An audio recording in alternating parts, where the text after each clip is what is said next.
परिवार रोजगारक्षम पुओ आज रोग शज्यारे शोइछे। चिकित्सा रे अर्थ साजिछे बाधक।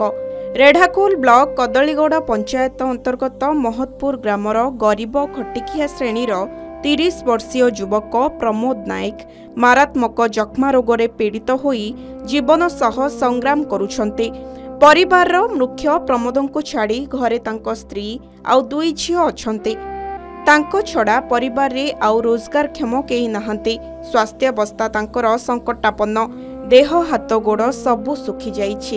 हृदयर स्पंदन जहा बारी होई जाउछे।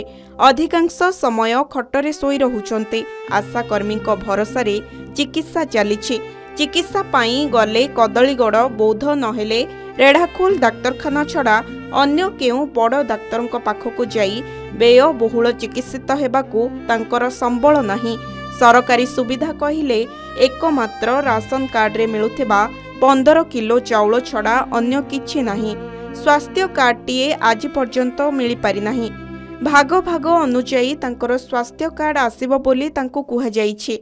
हुए तो स्वास्थ्य कार्डटीए थिले अन्य केउ बड़ डाक्तरखाना को जाई चिकित्सित होई पारंती बोली कहंती प्रमोद। 3 वर्ष पूर्वे हठात असुस्थ होई पड़िथिले प्रमोद। कदलीगौड़ पंचायत परिसर रे आयोजित एक स्वास्थ्य शिविर रे निजर स्वास्थ्य परीक्षा करी रोग विषय रे जानि पारिले।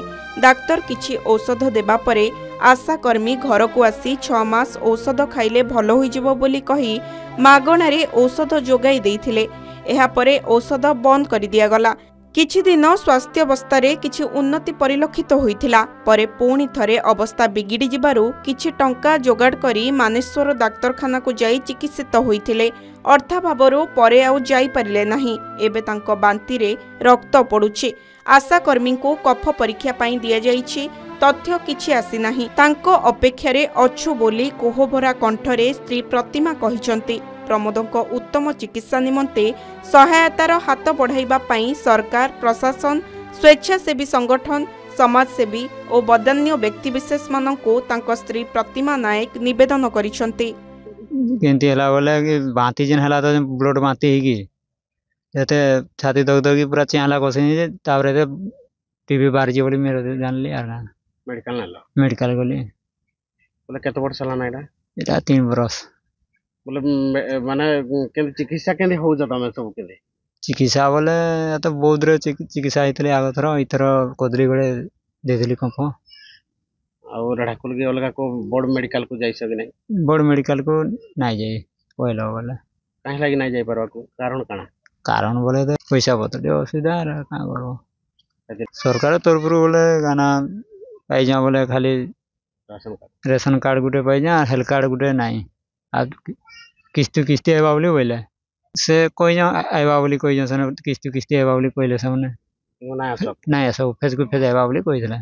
जदी हेल्थ कार्डटा जदी हेतले बोर्ड मेडिकल को हेल्थ कार्ड हेतले मैं बोर्ड मेडिकल को जिबाको हेति ना। बोले तुम परिवार के अछ केंदी चलु जो केंदी काना पिए परिवार बोले आमे तो 4 माछ जंदी अछु 4 माछ जंदी चलु चावल गणी रांदी खाउ जंती। मो स्वामी 3 बरस ला न पड़ी जा केंदे हेल्थी तो चलु छु आर ने आन करिकरी ताको तो बड़ा असुविधा रे हता करवाई पड़ुजी। और तो पूरा दुर्बल हेकरी अछु चला बुला तो हेंदे करू जा।